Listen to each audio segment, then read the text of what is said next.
Eh bien justement, ces régionales 2015, parlons-en. Comment elles se présentent pour vous?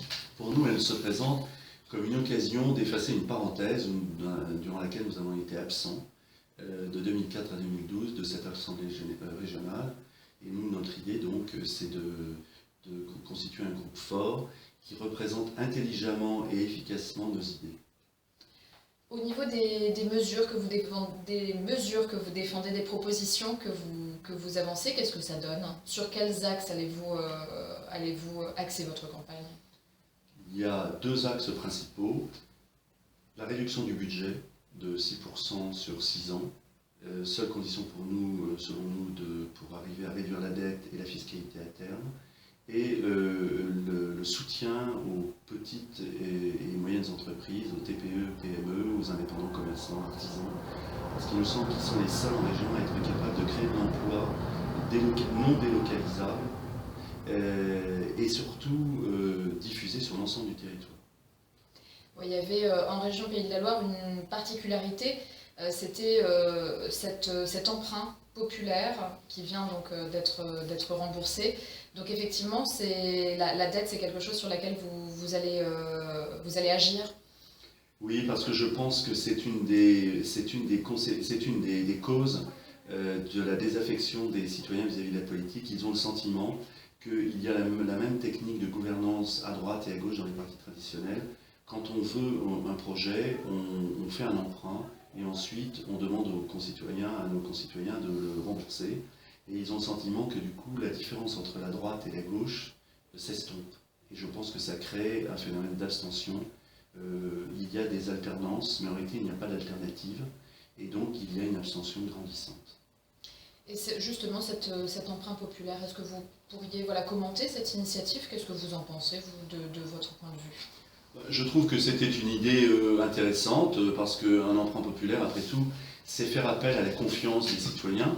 Et je pense que la démocratie repose sur la confiance et la transparence. D'ailleurs, nous souhaiterions, nous, avoir un site qui, chaque semaine, reproduise les délibérations en cours sur les sujets importants et l'état d'avancement des dépenses, du budget, de telle sorte que les citoyens qui le veulent puissent se documenter sur ce que devient tout simplement l'argent de leurs impôts, ce qui nous semble, nous, le principe même de la démocratie, la transparence. Vous parliez également des TPE, des PME, des entreprises. Le chômage a grimpé en Pays de la Loire, il est passé à 9%. C'est un enjeu majeur de cette campagne? C'est un enjeu majeur parce que nous sommes en plus une des régions dans laquelle la qualification professionnelle est la plus basse. Nous avons des zones de pauvreté rurale et nous avons des personnes qui n'ont pas de qualification. Et nous, un de nos projets, c'est de rehausser le niveau de qualification en mettant énormément l'accent, en doublant la prime d'apprentissage, en ayant une gestion des ressources humaines en liaison avec les milieux professionnels. C'est-à-dire que nous pensons qu'il faut écouter le milieu économique plutôt que de lui proposer. Et ensuite faire des formations, filière par filière, des micro-projets de formation locaux, hyper locaux, de telle sorte que finalement à terme, la question qui se pose à beaucoup de chefs d'entreprise dans la région, trouver du personnel qualifié, ne se pose plus. La question de l'apprentissage, c'est une question qui a pas mal été évoquée par vos adversaires, que ce soit Christophe Clergeau ou Bruno Retailleau. Comment vous vous positionnez, vous, par rapport à eux, à leur proposition sur cette question de l'apprentissage? Donc le doublement de la prime, pour nous, ça passe par le fait que le CFA soit moins présent entre l'apprenti et son maître d'apprentissage, particulièrement dans les rythmes. Le CFA, c'est une espèce d'alternance de rythme de scolarité et de travail. Nous souhaiterions donc que ce rythme soit plus adapté au rythme de l'entreprise.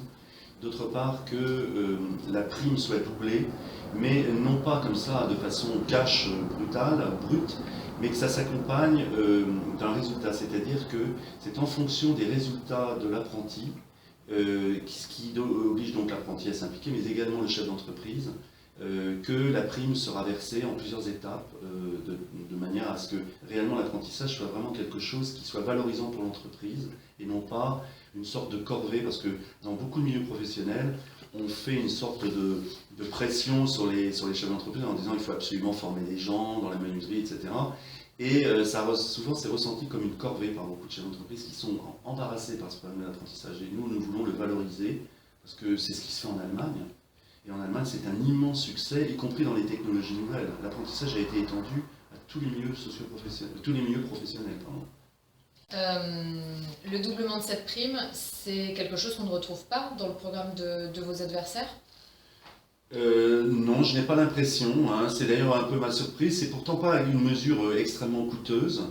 Mais vous savez, parfois, c'est l'histoire du moteur qui se grippe. Il suffit parfois de peu de choses pour le faire repartir.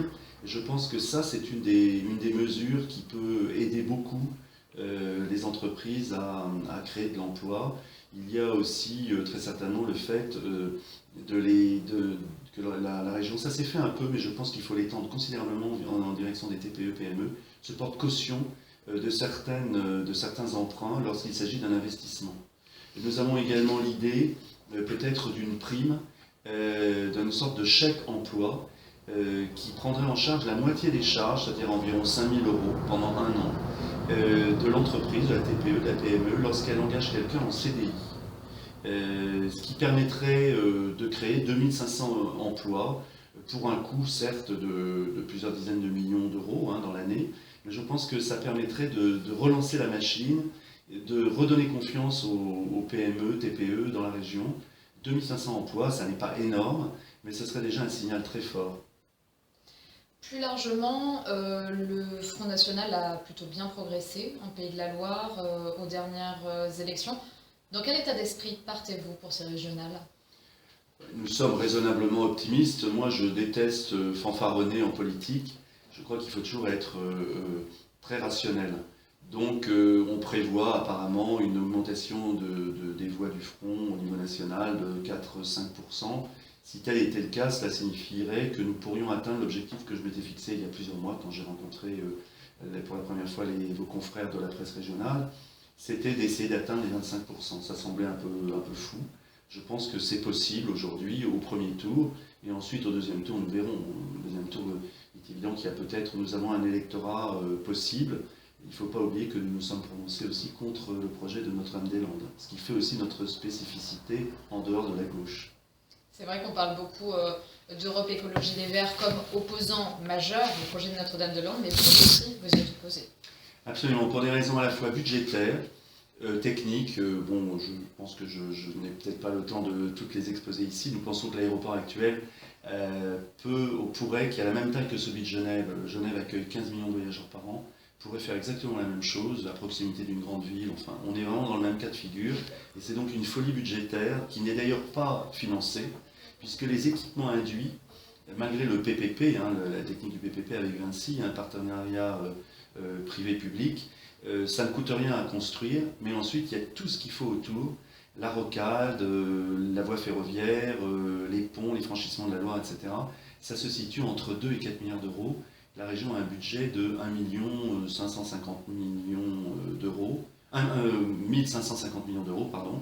Et donc nous ne voyons pas tellement comment nous arriverons à financer tout cela. Et puis il y a un autre aspect qui, moi, me paraît très important, c'est l'aspect de la démocratie. Nous sommes favorables au référendum. Ce débat dure depuis 30 ans dans la région. Moi, depuis que j'ai 20 ans, 20-25 ans, j'entends parler de Notre-Dame-des-Landes. La première fois, c'était dans Le Monde, quand j'habitais en région parisienne. Et je pense qu'il aurait fallu consulter la population en ayant un vrai débat sur l'ensemble des implications du projet. Avez-vous le sentiment, quand vous rencontrez quand vous allez au contact des gens, quand vous allez sur les marchés, comme ça se fait traditionnellement, avez-vous le sentiment que cette poussée du Front National correspond à un vote d'adhésion ou à un vote de rejet du système? Alors pendant longtemps, j'ai été persuadé que ça n'était qu'un rejet. Et je trouve, moi je l'ai déjà ressenti lors des dernières départementales, particulièrement, plus que les européennes, qu'il y a vraiment un début d'adhésion très fort, et même une adhésion très forte. Parce que ce qui est rejeté, ça n'est pas le système en soi, c'est une mauvaise pratique de la démocratie. Donc les gens ne rejettent pas la démocratie, ils ne rejettent pas la République, ils aimeraient des institutions qui soient plus transparentes, dans lesquelles leur voix serait mieux prise en compte. Et je pense que c'est surtout ça, c'est-à-dire que c'est un peu la France des oubliés. c'est la France périphérique, vous savez, le fameux livre d'Antoine Guilly. Et nous, ici, dans notre région, c'est très clair, la France des périphériques, nous sommes en plein dedans. Nous sommes doublement périphériques. Tout d'abord, il y a des gens qui, par rapport aux grandes villes, à la grande métropole nantaise, se sentent en périphérie. Mais en même temps, la région elle-même se sent en périphérie de l'ensemble français.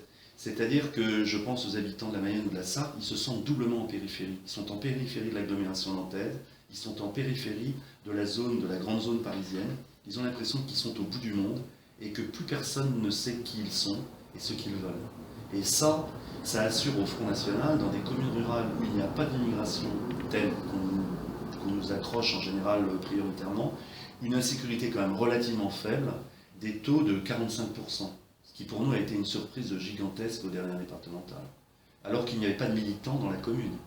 Donc un phénomène vraiment populaire, spontané.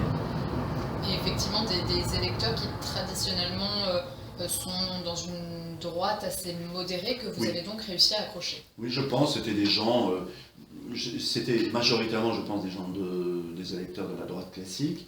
Je pense qu'il y avait aussi des électeurs de gauche, parce que sinon, dans certaines communes, ça ne pouvait pas s'expliquer autrement. Ceci d'autant plus que le Parti Socialiste, je pense à la Sarthe, mais c'était la même chose en Mayenne, dans certaines zones de la Vendée, et de la Loire-Atlantique d'ailleurs aussi, venait de la gauche aussi, je pense, parce que ce sentiment-là n'est pas idéologique, il est vraiment d'ordre psycho-affectif. On est là on est presque, je dirais qu'on touche là au plus intime du sentiment de rattachement à la société et à la vie nationale. Beaucoup de Français aujourd'hui se sentent rejetés du système et ils veulent faire savoir qu'ils voudraient y rentrer à nouveau. Et donc ils choisissent le Front National qui leur semble être un instrument pour se faire entendre. Donc vous voyez, c'est une démarche plus complexe que ce qu'on fait souvent, où on a tendance à dire que c'est un populisme. Le populisme, on peut le voir de différentes façons. On peut le voir de façon extrêmement négative, mais on peut aussi le voir comme une volonté de se réapproprier la démocratie. C'est l'histoire du Tea Party aux États-Unis. Il y a différentes composantes, mais il y a une composante finalement de régénération de la droite du Parti républicain. Et je pense que d'une certaine façon, le Front National accompagne le glissement à droite aussi d'un certain nombre d'intellectuels. On voit Michel Onfray, un homme comme Zemmour, il y a 10 ans, qui aurait pu croire qu'ils auraient les positions d'aujourd'hui? Alors, une dernière question plus généralement sur l'autre enjeu majeur de ces élections, si je peux dire, c'est le probable basculement à droite de la région. Qu'est-ce que cela vous inspire? Je pense que nous sommes antisocialistes, donc voir les socialistes qui ont quand même eu leur chance pendant 12 ans abandonner le pouvoir, victimes à la fois peut-être d'une mauvaise gestion régionale et puis de la conjoncture nationale sur le plan politique, est une bonne chose en soi pour nous. Mais nous ne sommes pas très optimistes concernant M. Retailleau pour une raison très simple, c'est qu'il a fait un glissement vers le centre-gauche très net, en favorisant à l'intérieur de ses listes le MoDem, plus que l'UDI d'ailleurs.